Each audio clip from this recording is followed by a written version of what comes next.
Hello, everybody, and welcome to Self-Publishing Insiders. Today, it is my distinct pleasure to welcome to the show James Blatch and Catherine Matthews from the Self-Publishing Show live, coming all the way from England. Welcome, you two. Hey, Hi. it's like 90 degrees in England today. It's a bit like being in Yeah, it's America. boiling. No way. Yeah, Boiling. it's 90. I should be over there. For those of you who may not know James or Catherine, let me do a quick introduction. So James is the founder of the Self-Publishing Show Live, as well as the course platform Learn Self-Publishing, the podcast Indie Writers Club, and the book discount mailing list Hello Books. He is also a Cold War military thriller writer. Where do you find the time to do all this stuff? My This is goodness. a really good question. I don't know the answer. I bet you part of the answer is the help that you get from Catherine. Yeah, I mean she has helped occasionally. Yes, it is absolutely. I mean Occasionally. the show would not happen without Catherine. I think the first year I probably did the bulk of kind of organising and seeing how it was going to run. From that point onwards, it's been your show effectively, Catherine. She's organised it, and not just sent the emails, the begging letters, and everything else, but also I think talks to me at the beginning of the year about what worked last year, what she thought. Perfect. So Catherine's great because you're not a writer. You don't come No, from the community, not. but Definitely not. very good at working out what people come out of a session feeling, and that feeds into how we do it next year. Awesome. How did you fall into this, Catherine? Like, how did you get involved with the show? It's quite, well, it's a bit of a long story, but James and I are very, very old friends. So Okay. I've known James as long as I've known my husband, and I've known Hmm. my husband since I was 21. So long time. So yes, and so it's just admin support really for LSP to start with, and it's sort of because my children, were at home still, and it's just grown and grown and grown. And I've got a marketing background, and I I'm completely utterly an organizer through and through. So yeah, that's how it works. Everybody needs a Catherine Matthews in their life. Then Apparently. I could use the Absolutely. help. All right, so Yeah. let's start with the big picture here. I want to know. I wasn't fortunate enough to go to this year's show, so tell our viewers, what the self-publishing show live is all about, and what it was like this year in particular. How did it go? Yeah, I mean, we started it back in 2020 because we just felt that there needed to be a big show on this side of the pond. We were Yeah, at that point we'd travelled to Nink and to what was 20 Books, Vegas, now Author Nation, a number of times, and we got the benefit of that gathering, but it's a long way to go from Europe. So we thought, well, there needs to be something on our side. And I think the UK and the US have led self-publishing. They are the two big centres that have been at the vanguard. The market's grown the quickest, the readers and the writers. sure. And so for that point of view, it also, I think placing it in the UK obviously makes it easier for people in the rest of Europe and as far away as the Middle East. What I wasn't expecting was quite how many Americans came over because they thought they wanted to combine it with a trip to Europe. And so we've always had a good contingent of people from the US, which has been great as well. And in terms of what we're trying to do, I mean, I think right from the beginning, Catherine, we did think about, we've always had this one stream, haven't we? Which has been different. You haven't been to the other conferences, you need to go at some point. But I think, I know Vegas is great, Nink's great, but there are sometimes those frustrations when there's two sessions going on at the same time you want to Yeah, go it's tough. to. And also I felt that there wasn't that moment where everyone's in the same room together, that community feel that indie publishing is famous for. So we wanted to create that. So we have one theatre and one stream, and everybody goes to every session. That's kind of how we started. And the first year was interesting because of the pandemic, but went pretty well. It did go amazingly well. Yeah, I mean, it was packed. Bearing in mind there was a pandemic, it was no, sorry, the pandemic was a week later, I think, wasn't Yeah, it? 6 days later. 6 days later, so we managed to get everybody What home. timing? Oh, it was I unbelievable. It know. was March the 9th. We got it Yeah. just under the wire. They closed the pubs on the Friday. It was the Tuesday, I think, and they closed the pubs on the Friday, and everyone was told to stay at home on Monday. So we were Yeah. just under the wire. Wow. And nobody, as far as we know, caught it either from the show, which was No, You're quite kidding. amazing, really. no. Yeah. as far as we know. But They did yeah, the next time we did it, 2 years later, people got it. But that first, I mean, it had only just entered the UK at that point. It's spreading obviously like wildfire, but yeah. had only just entered. But and we even had a plague ship, we called it, in the evening. We had this idea of hiring a boat on the Thames and having a party with a DJ on it, and there were 500 people crammed into that boat. That really did feel like the plague Yeah. ship. The breeding ground. What could I mean, possibly go wrong? Yeah, Yeah. exactly. yeah, we just did one day and then the party, and it was the first one. It was really good fun, actually. I thought. Mm-hmm. Yeah. Really good fun. And Well, so, how did this year compare to previous years? I can't believe it's only been 5 years for you. So I'm curious, how yeah. did this year compare to the previous years, and did anything sort of surprise you, either of Well, you? we did things differently this year. So we've had this one track in this one theatre. We extended it to 2 days. In 2022 was our next one. We couldn't do 2021. It was in the middle of the next lockdown, so we simply couldn't do it. So 2022, 3 and 4, we continued with 2 days, but in the same theatre, single track. Everyone's in the lobby. What two things happened? One is the lobby became a mini trade fair. So we have your colleagues, Dan Wood, Okay. and back in the day, Kevin and people coming over, and every other service provider for indie publishing came over.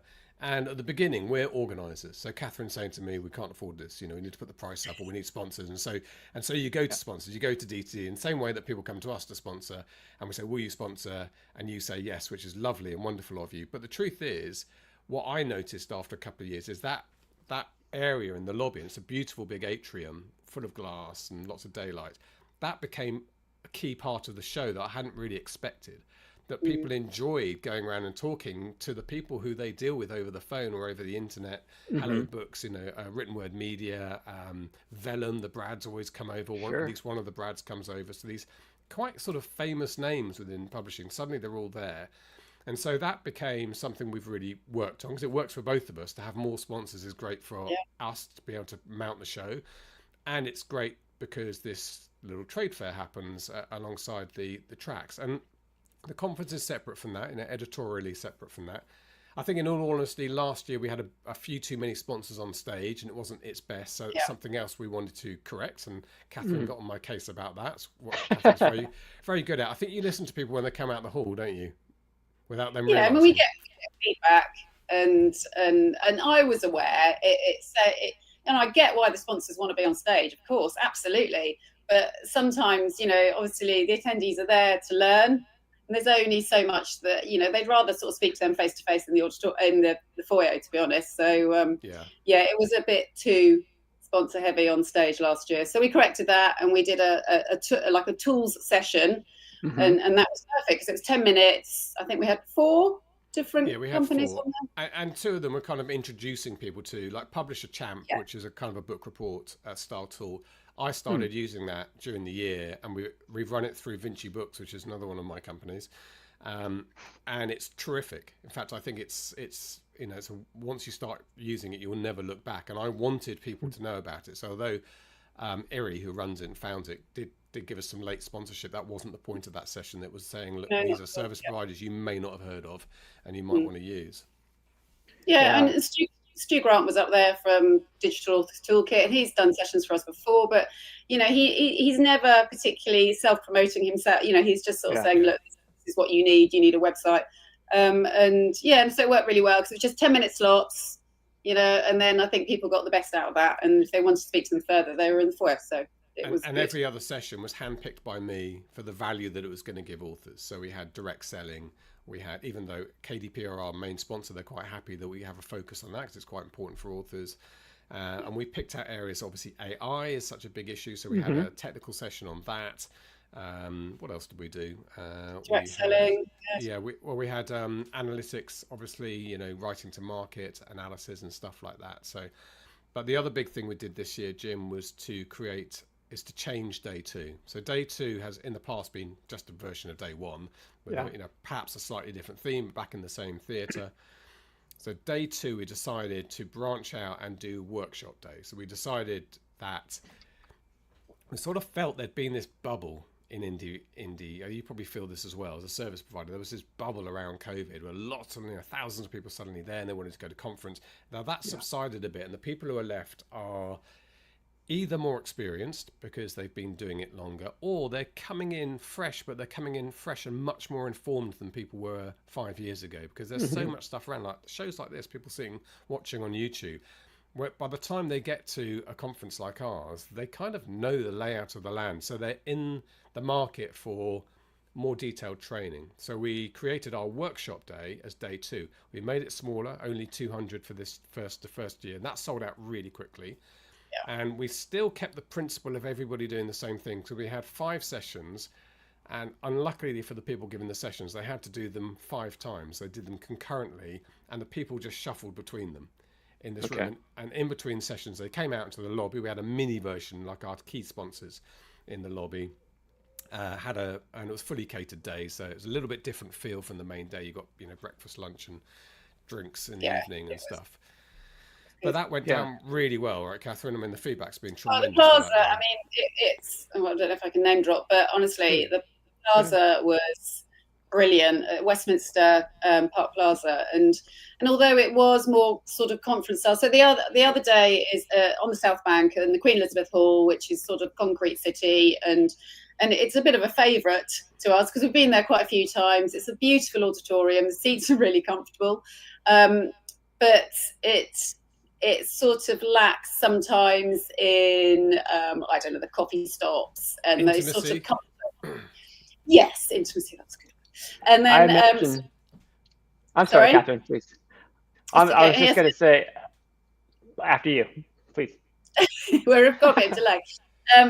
So we decided to go to the Park Plaza, and I mean, it was a bit like the food was amazing. The fruit looked like fruit. I mean, I couldn't get over the fruit. It was so ridiculous. So I've got to say about the fruit, it seems like a weird thing to mention, but so SBC, the main auditorium, South Bank Centres, actually owned and run by the government, would you believe, in the UK. It's a bit sort of, I don't know, old-fashioned. And it is a bit old-fashioned, and there's demarcations inside. So we say, well, this bill's a bit high, and say, well, we don't, that's a different company, that's a different department. We can't deal with them. And so we have all this going on. The catering is always astronomically expensive. This is a bit behind the scenes stuff people won't be interested in, but it is unbelievable how many thousands and thousands of dollars you pay for not very much, like small cups of coffee and stuff. And they're supposed to provide fruit in the green room. And this bowl of fruit looked, I mean, you wouldn't pick it up in the supermarket. It was, it all looked the same colour. Somehow made it all the same colour. And then the next day we went to the plaza, which was like walking into a different world. They could not do more for us.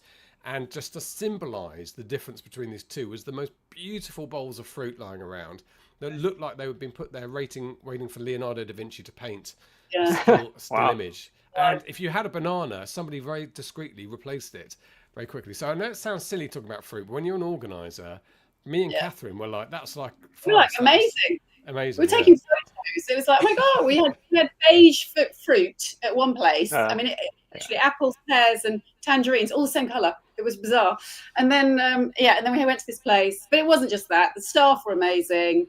They couldn't do enough for me. And it was like, mate, take that box off you. Whereas the South Bank, they sort of, well, I'm not going to take that box off you. We'd charge you for that box, which is, it was just lovely. They were very helpful. The food was good and it went really smoothly. And the attendees, the feedback's been amazing, I have to say. Really, really good from there. So, yeah. Fantastic. Yeah, I think it's important that attendees kind of understand what goes on behind the scenes, because it's not just the fruit. It's like over here in the States, if you wanted to get, let's say, I don't know, a table at a large conference, sometimes the organizers, not the organizers, but the hotel and the unions will charge you literally like $200 for a wastebasket or $400 for a strip of carpet. So there's just all these things you have to pay attention to and account for. But I can imagine as organizers, like you guys have to tread a thin line where you're trying to appease your sponsors, but at the same time, you don't want people getting up there and giving a commercial on stage for their products or services. You want them to be providing education. So that's a difficult balance you have to maintain in order to provide the value to your attendees.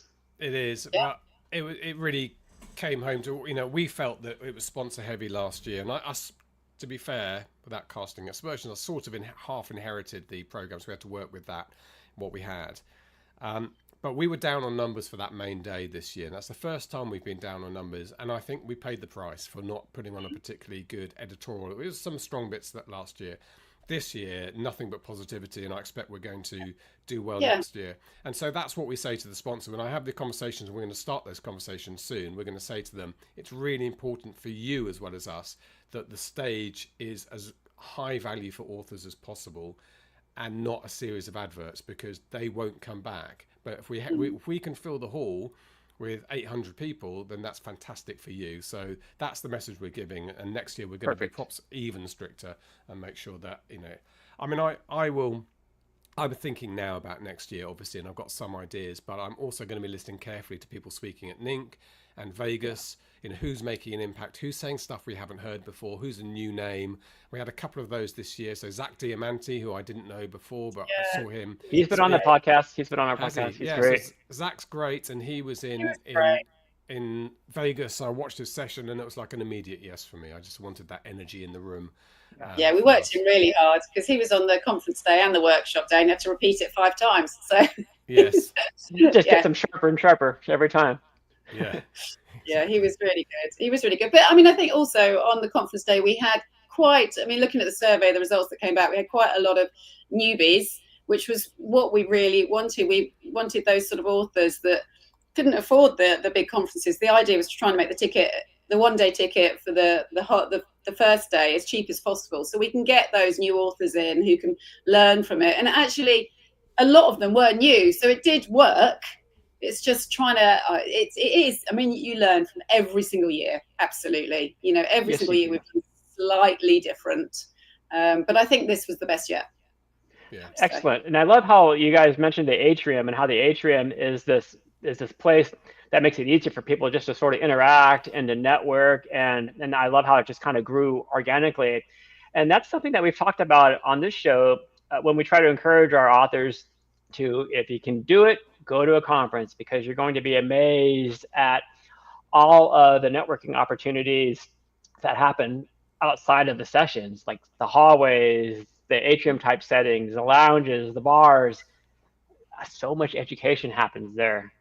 Much education happens there. Yeah, and you make friends who are, I mean, I made friends at conferences who are my friends for life, and I've stayed in their houses, and so that is important. And it's actually is a challenge as well, because the first day is a big day and it's a big conference, and every year we do get some people saying afterwards it would have been nice if we could have organized us to meet with genres, and we kind of do that, but people don't, unless you sort of almost handhold people. So that's something Catherine and I have a discussion about, points. I've already got some ideas, I'm sure she has as well, of what we can do for next year to facilitate that.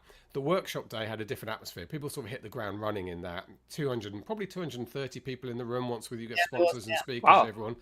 And so that's people who just right from the word go were networking and mingling and talking. And I felt that the networking was fantastic on the workshop day. It really felt, and everyone worked hard, right? Even if you're just a punter going to those sessions, that's hard work, 5 sessions in a row with a quick break in between. People were looking exhausted at the end. Nobody missed them, because I didn't get to go to the sessions. But we were out in the lobby area. It was quite a big, so doesn't do it justice calling it lobby area. Beautiful plush area with the bar and so on. But it was completely quiet when the sessions were on, all 5 times. And then the last one came out. I made a quick speech, embarrassed Catherine, and then the bar opened, and it was immediately the most fun time for 2 to 3 hours while people had a drink. So that's just fantastic. I think that works well.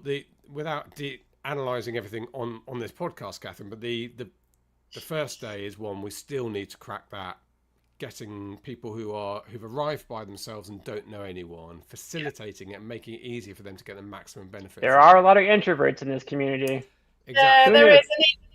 We've done I think since the first time actually. I've forgotten her name. Oh goodness me! Runs the Mad Hatter, organises the Mad Hatter. Elaine Bateman. No, it's not Elaine. It's Josie Clements is, I think, her name. Sorry. J.A. Clements. Yeah. And she basically puts on the Facebook group, on the community, LSP and the SBS Live Facebook group, just come to the pub, which is near the South Bank. I think they start at 5. We put some money behind the bar, and then it's all for new people who don't know anybody.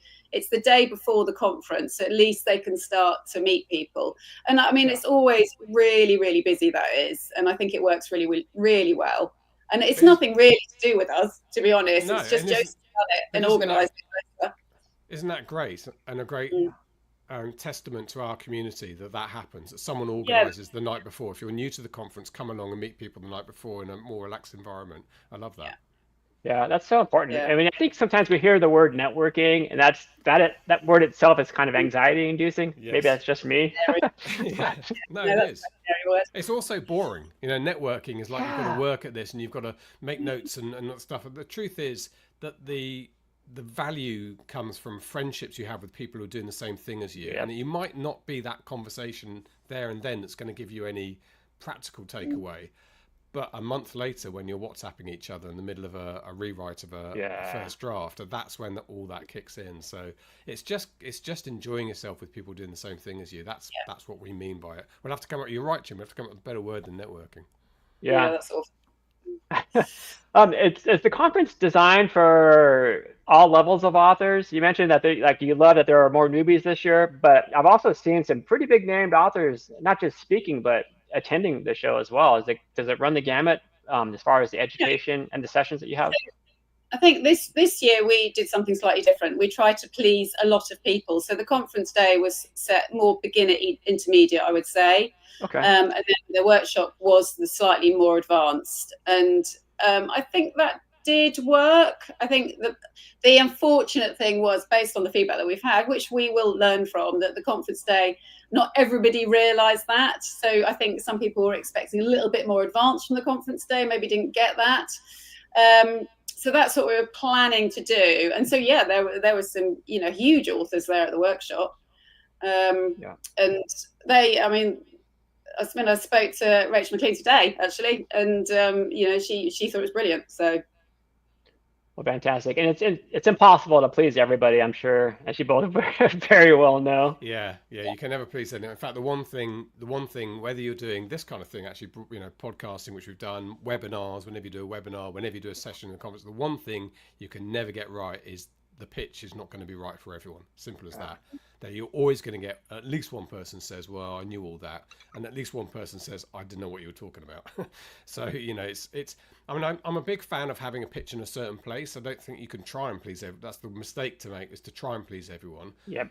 The way to do it is to say, right, this is going to be people who probably publish 2 to 3 books and are thinking about how to, continue their series. So we're going to talk about that. That's a better way of doing it, because even if you don't know anything, you'll get something from it. And even if you're beyond that, you'll get something from it. But, trying to say, well, we're going to do a bit of everything won't work.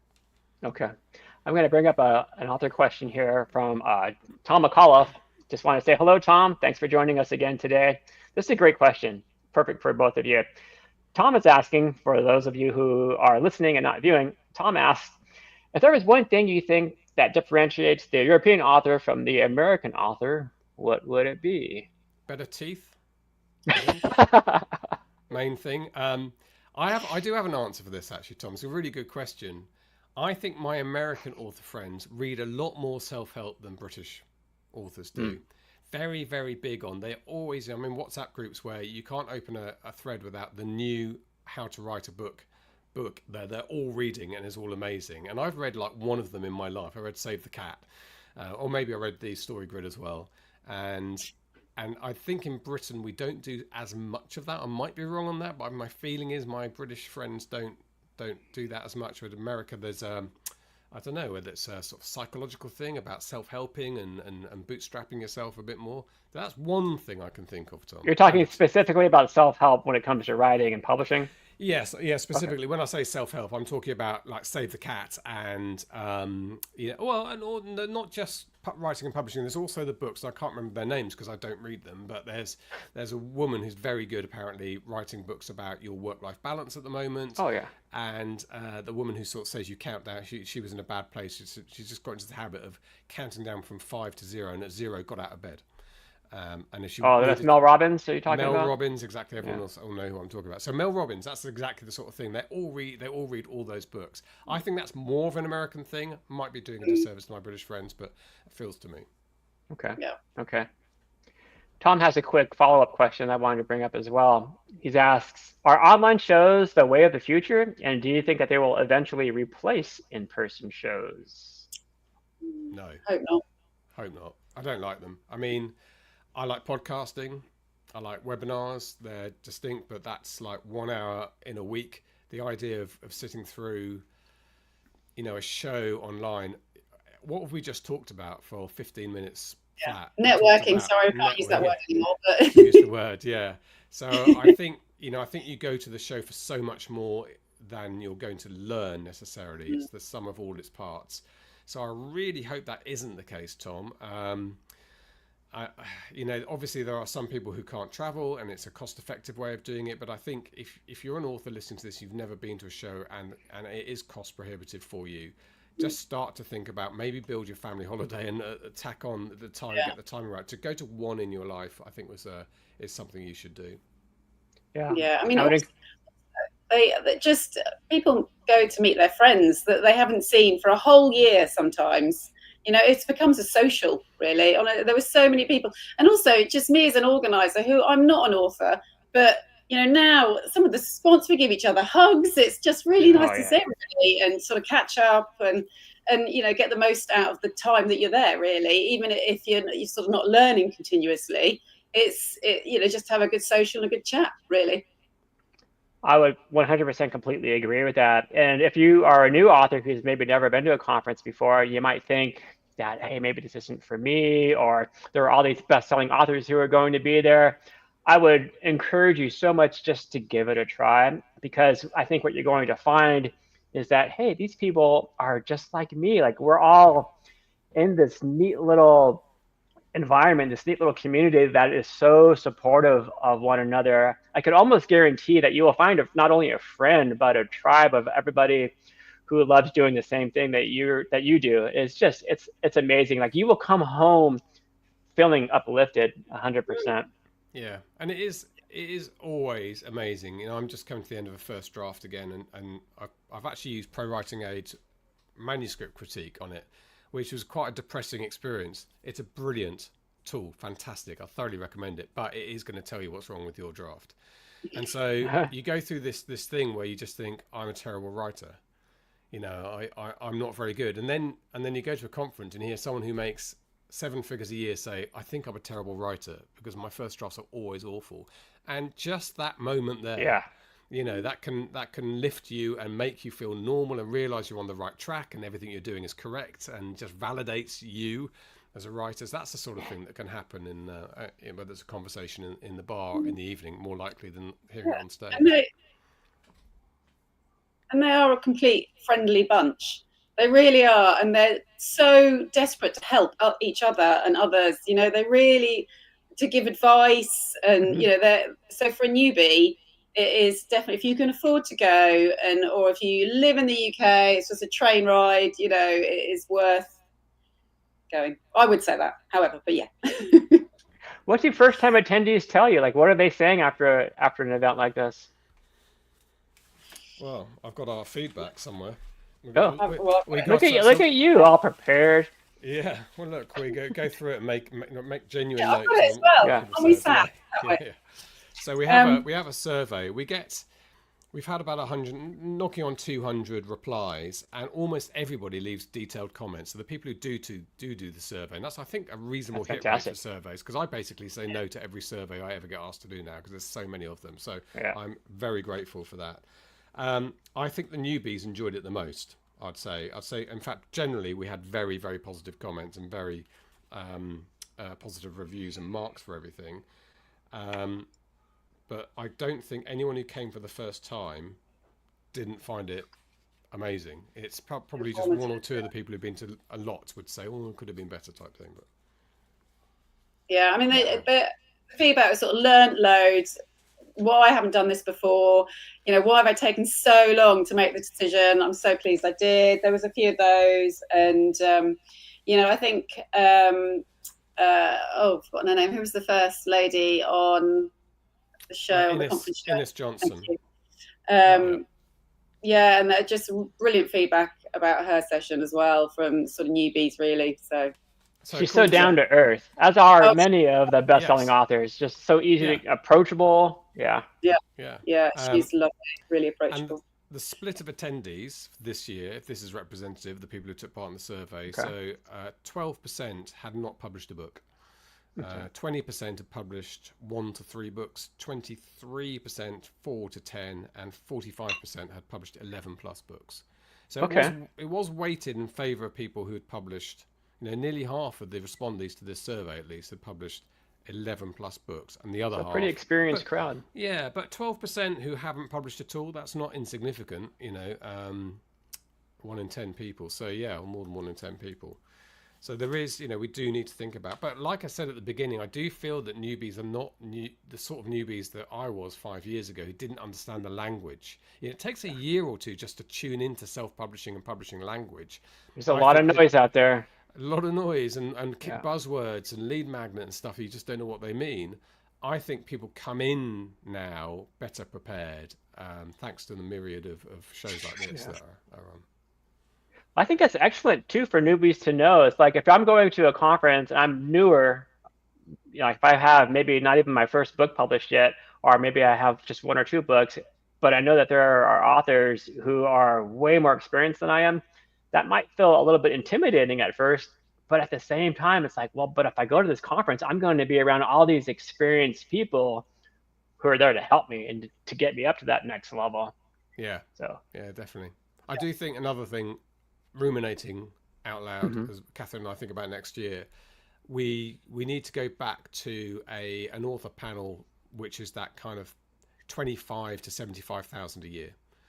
Yeah. That the people who've just got their heads into the commercial market are just making money, sort of money that's either already allowed them to retire, not retire, but leave their day jobs, or they're on that track, because that's such a key area. Yeah. And talking to somebody who's a millionaire is fantastic, and it is motivating. And we did get calls for that as well. We had E.L. James and Lucy Score last year, and we didn't really have that big headliner this year. So that's something else we need to think about next year. But I think that mid-list author is so that because they're going through it at that stage, that's very motivating to hear. I've always said right from the beginning, if you make $15 million a year, that's absolutely amazing. But I bet the most significant thing that happened to that author was when they didn't have to go to work anymore and became a full-time author, I'm sure. which is the 100 grand level, right, or less than that. So that's such a big moment, and I think we need to focus on that. Perhaps day one, that's kind of our focus for next year. Yeah. No, on my list, 2 panels. We need to do 2 panels as well, just because you can fit more into panels. You get a sort of wider coverage of authors as well, and I think it's really important that. We had the author Steph Green on the show not too long ago, and I think she's in 6-figure category, maybe even higher than that now. But one thing that really stood out to me during our conversation was how she had experienced different peaks and valleys, where there are times where she was talking about this one instance where she just absolutely loved the premise for her next book. She was all about it. She was so passionate about it. She couldn't wait to publish it, and it just kind of bombed on her. But she picked herself up, dusted herself off, and just tried to and figured it out over the years, and just got right back up there. Yeah, with her sales, and hearing that in itself is motivating. From yeah, Steph. Yeah. So. Yep, absolutely. Okay.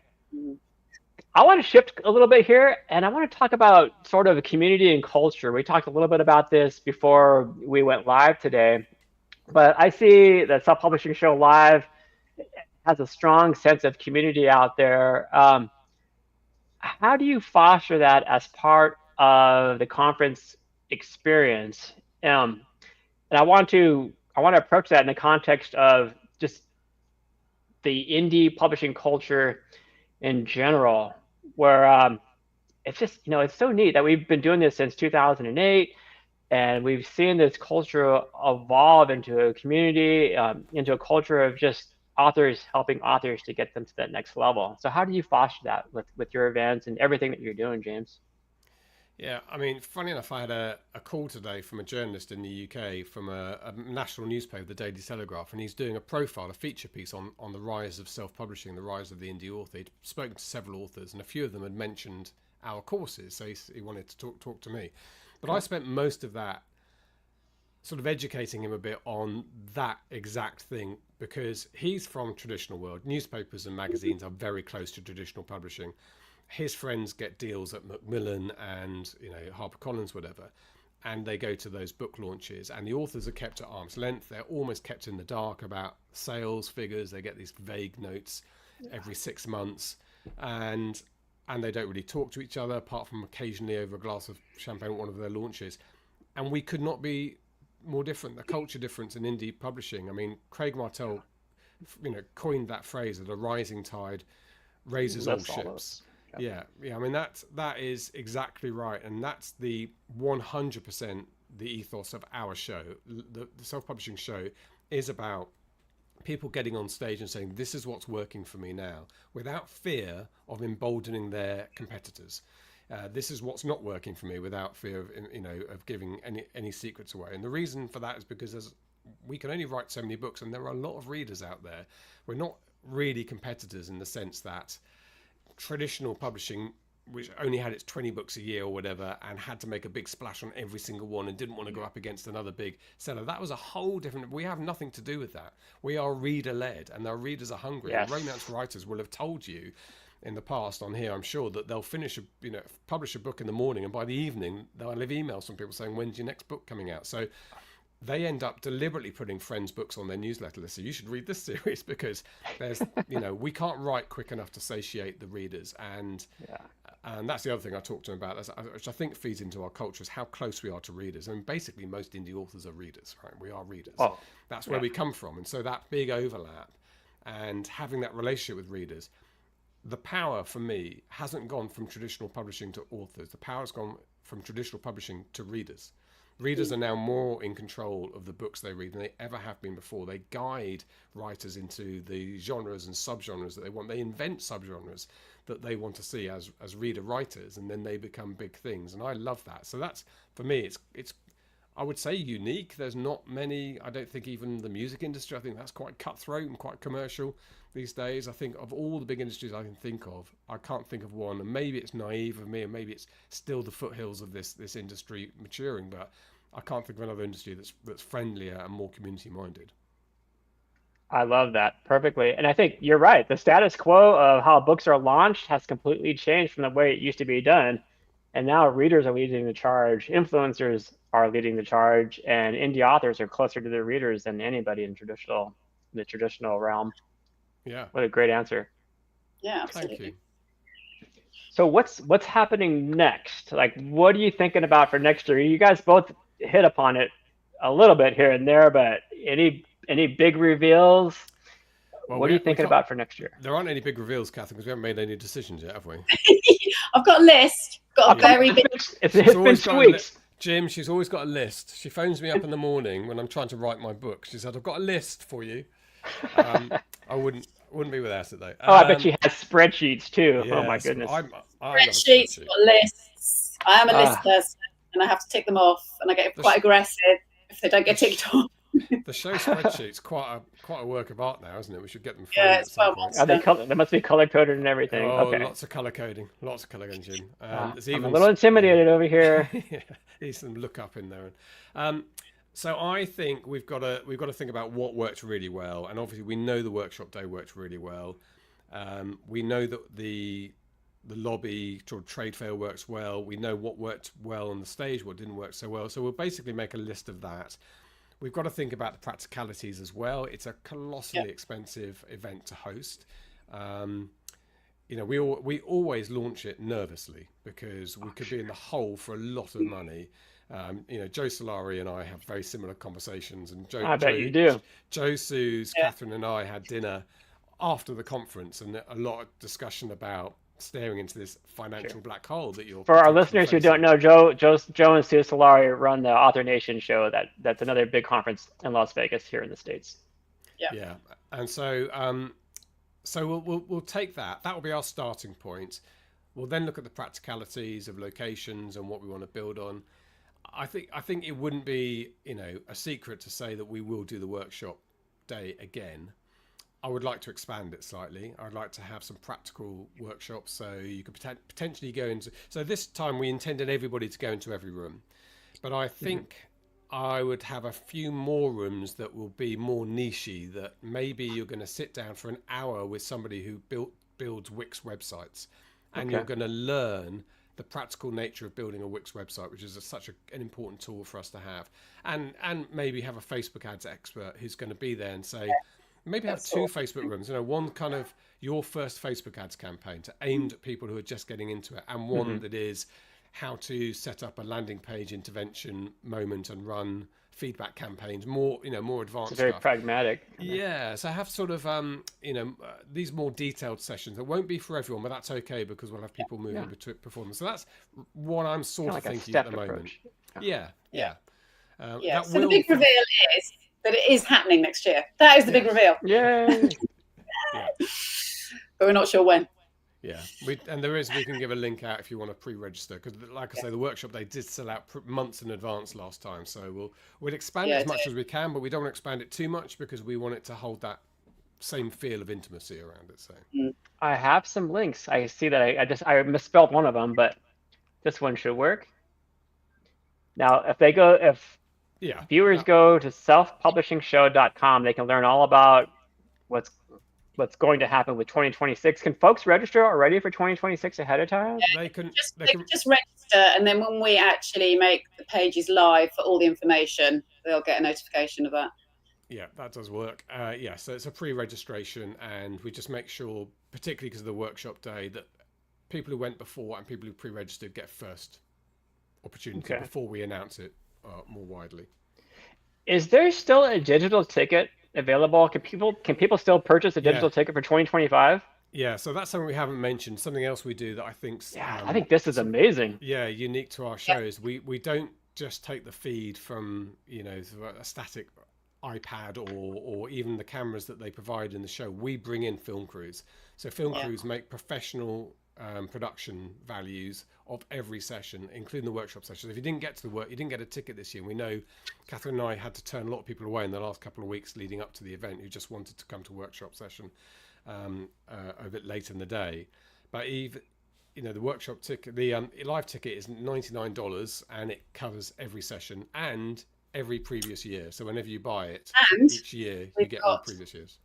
And we've got, I think, 14 bonus sessions that the actual attendees wouldn't have seen either. So the ticket holds quite a lot, really. So $99, and I can get access to all the sessions going back to 2020? Yes. Yeah. And then 25, you'll get the conference and the workshop sessions. And I think it's 14 bonus sessions. I'm still loading them up onto Thinkific. Yeah. So the bonus sessions are interesting. They're a mix, but some of them are things like public relations. I think public relations has its place for us, but I don't think it's relevant to everybody, and it's probably just not quite relevant enough to have on the main stage, bearing in mind that we have a single track at present. And so that's perfect for the digital show. So the digital show, if you want to do, interested in the PR session, there's a fantastic session there, which we're putting together. There's a session on writing comedy, which again is quite nichey, probably not enough time on the main stage for that, but perfect for a digital session. And we've actually got a well-known comedian in the UK doing that one as well. So how fun. Okay, we're getting close to time here. I want to ask you both, what was the most fulfilling part of this year's show for both of you? Well, James, we could start with you. I think, for various reasons, this show has been completely, from beginning to end, organised by me and Catherine, and we made all the decisions we were to make. All the editorial decisions, as well as the practical side of it. And so I think I'm most proud of this year, because also we were told at the time by people leaving the venue, best show ever. Many people said that, and we got some stuff there. So that was my takeaway. I didn't really enjoy it. I don't really enjoy it until it's finished. But when the drinks start flowing at the end of the workshop day, my first drink there was a very, very enjoyable cold beer, because it suddenly felt like we'd done it, we'd pulled it off, and despite her choking on her drink there, I would say Catherine is a big part of that. So mine is, so last year it was, from my point of view, it was all well organised, it all went smoothly, great. This year, again, all well organised, smoothly, but I came away thinking, that was really good. I was really, really buzzed about it, and the feedback was fantastic, and everybody seemed very happy, which is, you know, what it's about for me, is everybody's got smiling faces really, and had good few days, and, you know, enjoyed it, spoke to the people they wanted to, spoke to the sponsors were happy as well, which, you know, we have to tick that off as well, obviously, because they're a huge part, and, you know, they help the indie world go round. And I think it was just, everybody was smiling, and it's, oh my God, I didn't have any complaints either to deal with, so that was good. Wow. So, well, congrats to you both. I mean, what you've built over the last few years here is amazing, and it takes a ton of work, and you're still doing it, and you're planning for next year. So congratulations to you both. That's got to feel phenomenal for you. What an accomplishment. Got to get you over, Jim. I know. Tell Dan. Come on now. Yeah, he's talking it the whole time. He's always there, Dan. Dan will tell you that I do a very good drunken tour of statues in London in the evening. Oh, nice. So okay. I think you'll enjoy. I'm sure I would. All right. Well, I want to thank you both again very, very much for your time today. I know you're both extremely busy people, so I appreciate it. I'm going to go through some of our show closers here for our viewers out there. I want to thank you all for joining us week in and week out, and then a welcome to some new people who have joined this week. I saw some new names in the comments section, so welcome to you. If you could do us a favor and like and share this episode, and then subscribe to our YouTube channel. It helps us expand the word out there and attract guests like James and Catherine. If you want to keep in the know about upcoming shows, simply go to d2dlive.com and bookmark that so you can see who our next guests and what our next topics are going to be. And for anybody out there who is listening or who is watching, and maybe you're just dabbling now or you're investigating self-publishing for the first time, you can go to drafttodigital.com and sign up for a free account today. James and Catherine, thanks once again for joining me. I really, really appreciate your time, your knowledge, and your expertise. Hang out for a minute, go back to the green room, grab a snack, grab a pint. I'll see you back there in a second. In the meantime, I'm going to play a quick commercial here for D2D Print. For everybody else, we'll see you here next week. Thanks, guys. Thanks, Jim. You bet. Ebooks are great, but there's just something about having your words in print. Something you can hold in your hands, put on a shelf, sign for a reader. That's why we created D2D Print, a print-on-demand service that was built for you. We have free, beautiful templates to give your book a pro look, and we can even convert your ebook cover into a full wraparound cover for print. So many options for you and your books. And you can get started right now at drafttodigital.com.